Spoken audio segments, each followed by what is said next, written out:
Troilus and क्रेसीड के बारे में अगर पूछा जाता है तो आप वहां सोचते हैं जोफ्री चौसर का ये भी कोई काम है, और ये कहानी है या पोयम है, और ये कितने लाइंस पर मुश्तमिल है, और इसके अंदर ऐसी कौन सी बातें की गई हैं। तो आइए इस वीडियो को आखिर तक देखिएगा ताकि आपके इंटरव्यू की तैयारी भी हो जाए और आप लिटरेचर को अच्छे तरीके से जानने लगे। Hello dear students, I hope you are all doing well. This is Mohammad Qureshi, your English tutor, and welcoming you to a new video of English literature. Today we are going to talk about Geoffrey Chaucer's great works after Canterbury Tales.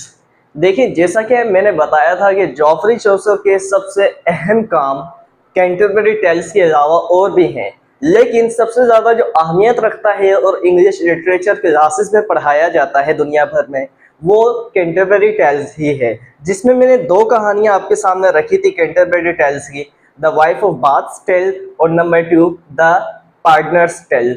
और भी इसमें कहानियां थी, मजीद कम से कम भी 20 से 30 कहानियां Canterbury tales के अंदर मौजूद हैं, लेकिन मैंने दो कहानियां जो मशहूर तरीन कहानियां हैं वो आपके सामने रखी थी, और आपको वो कहानियां सुनकर बड़ा मज़ा भी आया होगा। और जिन नाजरीन ने मेरा वो कहानियां नहीं देखी हैं, कैंटरबरी टेल्स को मैंने कवर अप पिछले वीडियो में किया हुआ है, अगर आपने वो वीडियो नहीं देखी है तो अभी जाकर वो वीडियो देखिएगा, उसके बाद जाकर ये वीडियो देखिएगा ताकि आपको अच्छे तरीके से स्टेप बाय स्टेप तमाम चीज़ें क्लियर और समझ में आ जाएं। अब हम बात करने जा रहे हैं जॉफरी चौसर के दूसरे काम, जैसे कि एक कंप्लीट 8000 लाइंस पर मुश्तमिल एक पोयम है जॉफरी चौसर की, जिसे हम कहते हैं Chaucer's longest complete poem over 8000 lines. 8000 lines पर मुश्तमिल है। नाम है उस पोयम का ट्रोइलस एंड क्रेसीड। तो मेरे प्यारे बच्चों, dear listeners and my students, मैं आपको एक और चीज यहाँ क्लियर करना चाहता हूँ कि ट्रोइलस एंड क्रेसीड को एक ट्रेजिक पोयम के नाम से भी याद किया जाता है। अगर किसी भी टेस्ट में या इंटरव्यू में आपसे पूछा जाए कि जॉफरी चौसर की कंप्लीट लॉन्गेस्ट पोयम जो कि ट्रेजिक पोयम के नाम से है वो कौन सी है, तो आपने याद रखना है वो ट्रोइलस एंड क्रेसीड है, क्योंकि इसके अंदर एक ऐसा अलमिया दिखाया गया है, एक ऐसी मोहब्बत की कहानी दिखाई गई है जो कि शुरू होती है बड़ी खुशियों के साथ, लेकिन उसका जो एंड, जो उसका अख्ताम होता है वो बहुत ही ज़्यादा गमगीन और गमों पर होता है। इसी वजह से इसे ट्रेजिक पोयम के नाम से भी याद किया जाता है। ये बात भी याद रखें कि 1380s में ट्रोइलस एंड क्रेसीड की पोयम लिखी गई थी। 1380 ईस्वी के अंदर क्रेसीड की पोयम लिखी गई है। ओके, इससे पहले वीडियो में मैंने आपको जॉफरी चौसर की ड्रीम विजन पोयम के बारे में बताया था, ठीक है, द बुक ऑफ डचीज, ठीक है, वो वीडियो भी आप देखिएगा। उसके बाद 3rd नंबर पे आप इस वीडियो को देखिएगा। अब क्या है कि हम एक कंप्लीट लॉन्गेस्ट पोयम के बारे में बात करने जा रहे हैं। ये पोयम भी बहुत ज्यादा मजेदार होने वाली है। इस वीडियो को आखिर तक जरूर देखिएगा अगर आप इंग्लिश लिटरेचर या लिंग्विस्टिक्स के बच्चे हैं, क्योंकि ज्यादातर जब बच्चे जॉब्स के इंटरव्यूज देने जाते हैं, इंटरव्यूज देने जाते हैं, तब उन्हें इंग्लिश लिटरेचर से इस तरह के सवालात बहुत पूछे जाते हैं कि जॉफरी चौसर के बताओ बड़े बड़े कौन कौन से काम हैं। तो आप नंबर 1 पे आपको कैंटरबरी टेल्स तो याद होता है, लेकिन सेकंड आपको द बुक ऑफ डचीज भी याद नहीं होता, उसके अंदर क्या है, वो पोयम है या एक कहानी है, ठीक है, ये चीज आपको नहीं पता होती है, वहां आप अटक जाते हैं। नंबर 2 आपको अगर ट्रोइलस एंड क्रेसीड के बारे में अगर पूछा जाता है तो आप वहां सोचते हैं जॉफरी चौसर का ये भी कोई काम है, और ये कहानी है या पोयम है, और ये कितने लाइंस पर मुश्तमिल है, और इसके अंदर ऐसी कौन सी बातें की गई हैं। तो आइए इस वीडियो को आखिर तक देखिएगा ताकि आपके इंटरव्यू की तैयारी भी हो जाए और आप लिटरेचर को अच्छे तरीके से जानने लगे। आइए हम इसकी थीम के बारे में सबसे पहले जानते हैं, उसके बाद इसकी असल कहानी की तरफ जाएंगे, फिर आपको अच्छे से समझ आएगा कि इसकी थीम के अंदर ये तमाम चीजें क्यों मौजूद हैं। देखें, थीम जो है वो इसकी है लव एंड बेट्रायल, यानी मोहब्बत और धोखेबाजी के ऊपर है इसकी थीम। नंबर 2 फेट्स एंड फॉर्चून की किस्मत किस तरह हमारे साथ गेम करती है, यानी इंसान सोचता कुछ है, करता कुछ है, लेकिन हो कुछ जाता है। वॉर एंड ह्यूमन सफरिंग, इस ट्रोइलस एंड क्रेसीड में ये जो पोयम है इसमें एक जंग और ह्यूमन सफरिंग के बारे में दिखाया गया है। इसके अंदर सबसे अहम जो चीज है वो है ट्रेजेडी ऑफ ब्रोकन प्रोमिसेस, यानी कि ऐसे वादे जिनके बारे में सोचा भी नहीं जा सकता कि ये भी कभी टूट पाएंगे या ये भी कोई बंदा तोड़ सकता है। उन वादों का टूटना ये दिखाया गया है और किस तरह टूटते हैं वादे। आइए इसकी इंपोर्टेंस की तरफ। इंपोर्टेंस ट्रोइलस एंड क्रेसीड की ये है कि ये मास्टरपीस समझी जाती है जॉफ्री चौसर के एक वर्क की मिडिल इंग्लिश पोइट्री में। ये शो करती है चौसर की उन स्किल्स, उन महारतों को कि किस तरह चौसर स्टोरी टेलिंग किया करता है, यानी कहानियां किस तरह बताता है। मजीद ये जॉफ्री चौसर की एक ऐसी स्किल दिखाता है कि वो डीप ह्यूमन इमोशंस के बारे में कितना ज्यादा जानता था और उसने इस तरह की एक कहानी, एक पोयम हमारे सामने पेश की। ये जो पोयम है ये आने वाले टाइम में बहुत ज्यादा इंस्पायर करती है बड़ी बड़ी शख्सियात को, जैसे कि शेक्सपियर वगैरह को इसने बहुत ज्यादा इंस्पायर किया था। इसकी वजह से शेक्सपियर ने बहुत सारे इस तरह काम किए थे। कैरेक्टर्स की तरफ आइए हम आ जाते हैं। तो कैरेक्टर्स इसमें यही हैं, ट्रोइलस जो कि एक प्रिंस होता है, क्रेसीड जो कि एक ब्यूटीफुल विडो होती है, पेंडेरस जो कि अंकल होता है क्रेसीड का, डायोमीड जो कि एक वेरियर होता है, king Priam and Calchas. King Priam जो है ट्रोइलस के बाबा होते हैं, पापा होते हैं, और कैल्चस जो है वो क्रेसीड के पापा होते हैं। अब आइए हम इसकी असल कहानी की तरफ जाते हैं ताकि आपको इसकी थीम, इंपोर्टेंस और ये कैरेक्टर्स आसानी से समझ आ जाए। ठीक है, आइए। कहानी शुरू होती है ट्रोजन वॉर के हंगामा खेज दिनों से, जबकि ट्रोय शहर यूनानियों के खिलाफ लड़ रहा था। तब एक खूबसूरत नौजवान लड़का ट्रोइलस जो कि ट्रोय शहर का शहजादा होता है और बादशाह का बेटा होता है, वो एक खूबसूरत तरीन औरत को देखता है जो कि होती तो बेवा है, लेकिन वो इतनी खूबसूरत होती है कि ट्रोइलस उसकी मोहब्बत में गिरफ्तार हो जाता है। दोस्तों यहाँ पर एक बात आप याद रखें कि ट्रोइलस को इससे पहले औरतों से घिन आती थी और औरतों को देखकर वो मजाक उड़ाया करता था और मोहब्बत को भी वो बहुत ज्यादा हल्के में लिया करता था। लेकिन जब वो क्रेसीडा जो कि विडो थी लेकिन बहुत ब्यूटीफुल थी, उसको देखता है ट्रोजन वॉर के दौरान, तो उसे उससे बहुत ज्यादा मोहब्बत हो जाती है और वो उस मोहब्बत को जाहिर करने से बहुत ज्यादा डरता है। लेकिन यहाँ पर कहानी में एक ट्विस्ट आता है। ट्रोइलस शहजादा पहली ही नजर में क्रेसीडा को दिल दे बैठता है, लेकिन अपनी मोहब्बत का इजहार करने से बहुत ज़्यादा घबराता है और अंदर ही अंदर जलता रहता है।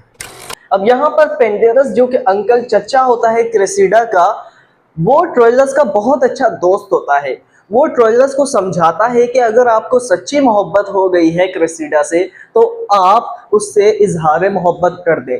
लेकिन ट्रोइलस कहता है कि ऐसा नहीं हो सकता, मैं बहुत ज़्यादा घबराता और डरता हूँ, क्यों ना आप क्रेसीडा को जाकर मेरी मोहब्बत का पैगाम दे और उसे बताएं कि मैं उसका सच्चा आशिक हूँ, मैं उससे बेहद मोहब्बत करने लगा हूँ। अब यहाँ पर पेंडेरस बहुत बड़ा किरदार अदा करता है इन दोनों को मिलवाने में। पेंडेरस जाता है क्रेसीडा अपनी भतीजी के पास और उसे ट्रोइलस शहजादे का पैगाम देता है कि ट्रोइलस आपसे बेहद मोहब्बत करने लगा है और अगर मेरी भतीजी आप उसके बारे में कोई राय रखती हैं तो मुझे बता दें ताकि मैं उस शहजादे तक आपका पैगाम पहुंचा दूं, हाँ या ना। पहले तो क्रेसीडा बहुत ज़्यादा सोचती है, उसके बाद वो कहती है कि मैं ट्रोइलस को सही से जानती तक नहीं हूँ और मेरे बाबा जो कि एक प्रिस्ट हैं वो तो ट्रोइलस के बहुत ज़्यादा खिलाफ हैं क्योंकि वो यूनानियों का साथ देना चाहते हैं इस ट्रोजन वार के अंदर, तो कैसे हम दोनों एक हो सकते हैं। पेंडेरस उसे समझाता है कि बेटा आप अपनी मोहब्बत को सीक्रेट रखना। So their love was secret but so intense. Pandarus Troilus को आकर क्रेसीडा का पैगाम देता है कि उसने ऐसे ऐसे कहा है। ट्रोइलस कहता है मेरे प्यारे दोस्त आपने ये बहुत अच्छी बात कही है कि हम अपने लव को सीक्रेट रख सकते हैं, लेकिन हमारी जो मोहब्बत है वो बहुत ही ज्यादा डीप है। बस जब पेंडेरस अपने मिशन में कामयाब हो जाता है और क्रेसीडा के मन में ट्रोइलस की मोहब्बत पैदा कर ही देता है, तो कुछ टाइम के लिए क्रेसीडा और ट्रोइलस कुछ खुफिया मुलाकातें करने लगते हैं और वो बहुत ज़्यादा खुश रहना शुरू कर देते हैं। ये इनकी ज़िंदगी का सबसे खूबसूरत तरीन वक्त होता है, खूबसूरत तरीन लम्हात होते हैं और वो जब मिलते हैं तो एक दूसरे से बड़े वादे दावे करते हैं कि कभी जुदा नहीं होंगे। बस चौसर इस पोयम के हिस्से को बहुत ही रोमांटिक अंदाज में लिखता है। तो बस कुछ वक्त के लिए ट्रोइलस और क्रेसिडा एक दूसरे की दुनिया बन जाते हैं और बड़े दावे और वादे करते हैं कि हम कभी जुदा नहीं होंगे, लेकिन किस्मत को कुछ और ही मंजूर था। यहाँ पर कहानी एक दूसरा रुख मोड़ती है और क्या होता है कि केलचस, जैसा कि मैंने बताया था, क्रेसिडा का बाप वो एक प्रिस्ट यानी पुजारी होता है जो कि यूनानियों के साथ ट्रोजन वॉर में शामिल होता है। अब वॉर से पहले ये तय पाता है कि जितने भी कैदी इनके पास हैं और जितने कैदी उनके पास हैं सब एक्सचेंज होंगे, इनके कैदी इनके पास, इनके कैदी इनके पास आएंगे। अब यहाँ पर क्रिस्टीडा जो कि ट्रोय शहर में अकेली तन्हा अपने पेंडेरस चचा के साथ रह रही होती है, केलचस जो है वो क्रिस्टीडा को हुक्म देता है कि वो ग्रीक कैंप के अंदर आए और तमाम कैदियों का ध्यान रखे कि कितने कैदी आ रहे हैं और कितने जा रहे हैं। ये तमाम काम वो इन्हें सौंप देता है। यहाँ पर इन दोनों की मोहब्बत का इम्तहान शुरू हो जाता है। ट्रोइलस को जब इस बात की खबर लगती है तो वो एकदम से बहुत ज्यादा हक्का बक्का रह जाता है और भागा भागा क्रिस्टीडा के पास जाता है कि यार ये सब क्या है और ये जो मैंने खबर सुनी है, क्या ये सच है कि आपके बाबा केलचस आपको ग्रीक कैंप में बुला रहे हैं? कहती है जी हाँ, जो आपने सुना है वो बिल्कुल सही है।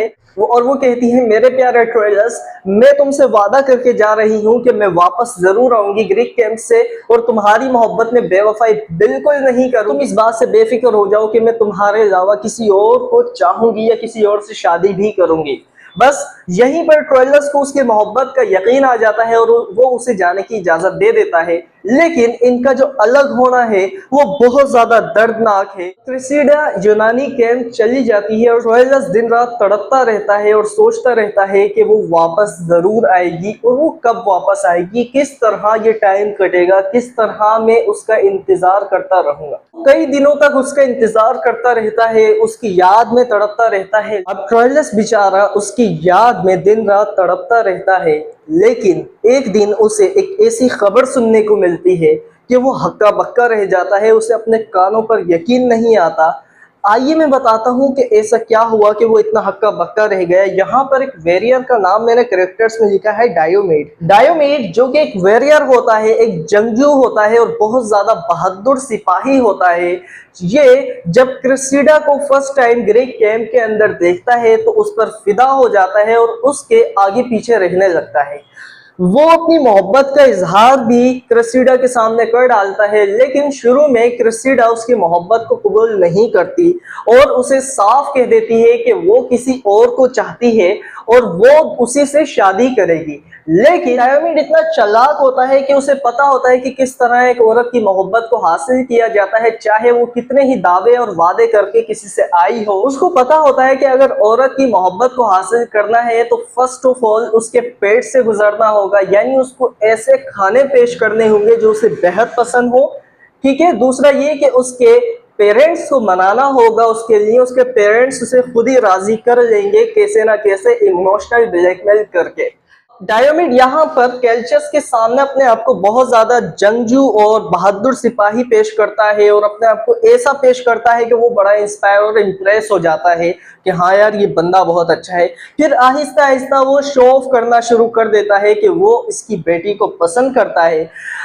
केलचस जो है वो भी सोचता है कि यार इससे अच्छा दामाद मुझे कहाँ मिलेगा, ये मुझे बहुत अच्छा लगा बंदा, अब मैं अपनी बेटी की शादी इसी से करूंगा। वक्त गुजरने के साथ डायोमेड इस बात का अंदाजा लगा लेता है कि ये क्रिस्टीडा किसी की मोहब्बत में बहुत ज्यादा गिरफ्तार हुई पड़ी है। अब यहाँ पर डायोमेड एक गेम खेलता है, एक नाटक करता है, क्रिस्टीडा से कहता है कि यार मैं आपसे मोहब्बत करता हूँ, लेकिन आप अगर नहीं करती तो कोई इशू नहीं है, मुझे सिर्फ अपना दोस्त ही बना लो, मैं बहुत ज्यादा आपके काम आने वाला हूँ। और अगर आप मुझे दोस्त नहीं बनाती हैं तो हम किस तरह एक दूसरे की मदद करेंगे। क्रिस्टीडा सोचती है कि दोस्त बनाने में कौन सा हर्ज है, उसे नहीं पता होता कि यहीं से असल कहानी खराब हो जाएगी। जब वो दोस्त बन जाता है तो Aahista Aahista with the passage of time ये क्रिस्टीडा के इतना ज्यादा करीब आ जाता है कि क्रिस्टीडा ट्रोइलस की मोहब्बत को भूल जाती है और इसकी मोहब्बत में गिरफ्तार हो जाती है और ये एक दूसरे से मोहब्बत करने लगते हैं।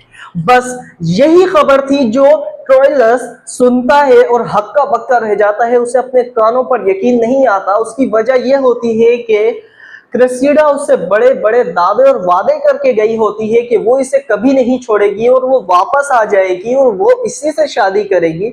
ये तमाम चीजें वो सोचता रहता है और कहता है कि ऐसा कैसे हो सकता है कि इतनी पक्की और सच्ची मोहब्बत को वो कैसे भूल सकती है।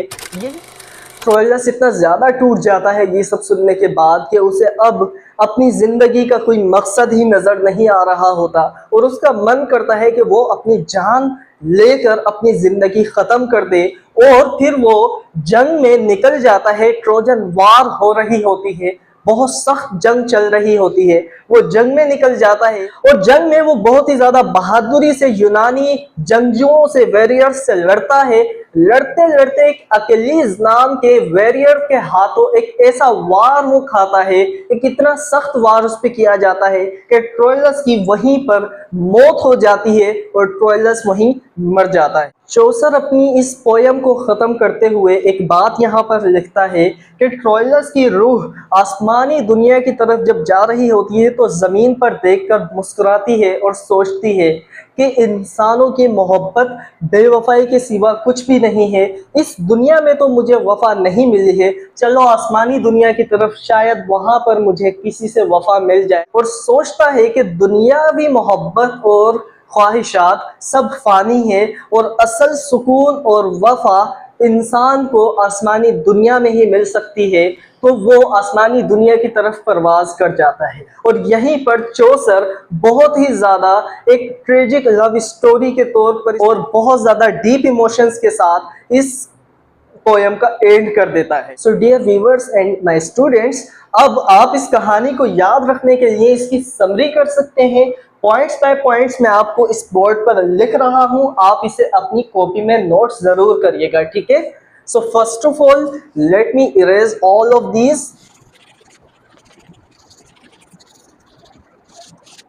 सो डियर स्टूडेंट्स, अगर आप इस पूरी पोयम की कहानी को याद रखना चाहते हैं तो इसकी समरी में कर देता हूँ। पॉइंट्स बाय पॉइंट्स आपको लिख कर दिखा रहा हूँ बोर्ड पर ताकि आपको आसानी हो जाए। तो इसको अभी हम इंट्रोडक्शन को हटा रहे हैं। यहाँ पर देखें, आपने सबसे पहले इंट्रोडक्शन में इसके लिखना है कि ये क्या है। ये है चौसर्स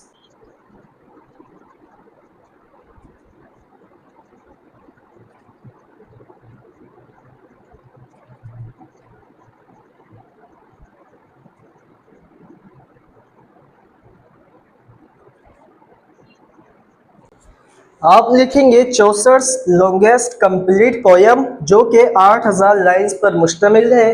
लिखी गई है ये 1380 में। इसको भी हम यहाँ पर लिखेंगे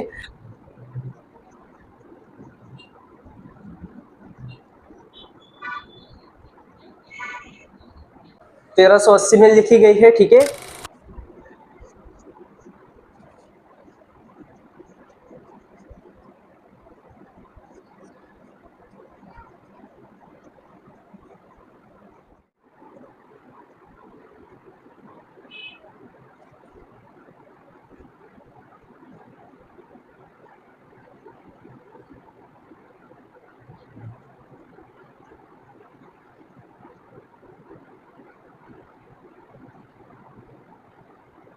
अब यहाँ पर समझने के लिए पॉइंट बाय पॉइंट मैंने आपको ये पूरी कहानी लिख कर दी है। नंबर 1 पे है ट्रोइलस इन लव। अब ट्रोइलस जो है वो मोहब्बत में है, किसकी? क्रेसिडा की। ट्रोइलस कौन है? वो प्रिंस है ट्रोजान शहर का, ट्रोय शहर का। अच्छा, क्रेसिडा कौन है? वो ब्यूटीफुल विडो है जिसकी मोहब्बत में गिरफ्तार हो जाता है कौन? ट्रोइलस, ठीक है।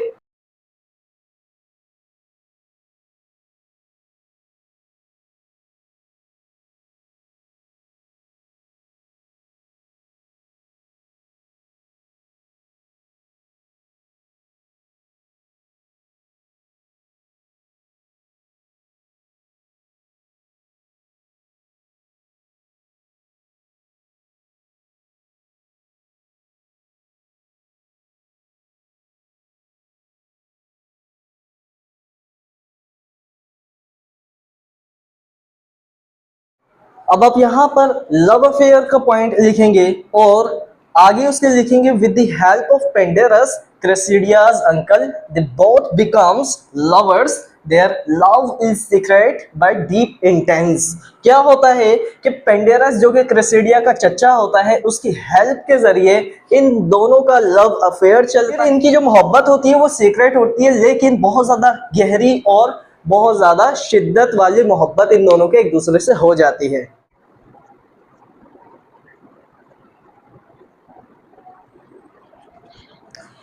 क्रेसिडा के बारे में यही है कि ये एक खूबसूरत बेवा होती है, विडो होती है, जो कहाँ रह रही होती है, ट्रॉय शहर में रह रही होती है।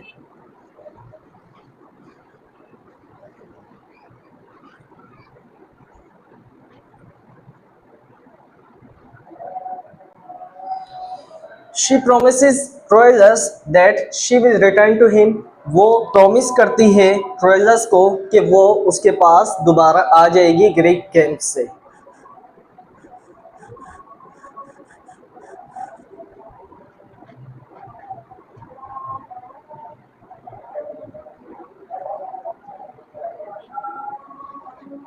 फिर आप प्रॉमिस एंड बेट्रायल में लिखेंगे कि in the Greek camp she falls in love with Diomede a Greek barrier.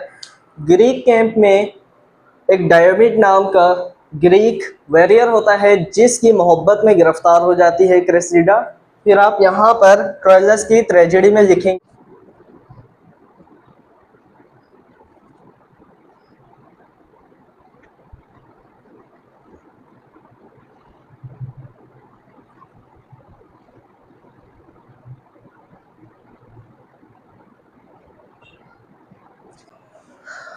Troilus waits for Cressida but she never comes back.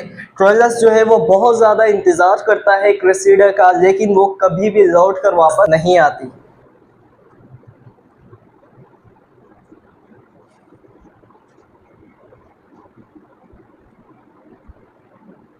He realises that he has been betrayed. उसको एहसास हो जाता है कि उसे धोखा दे दिया गया है।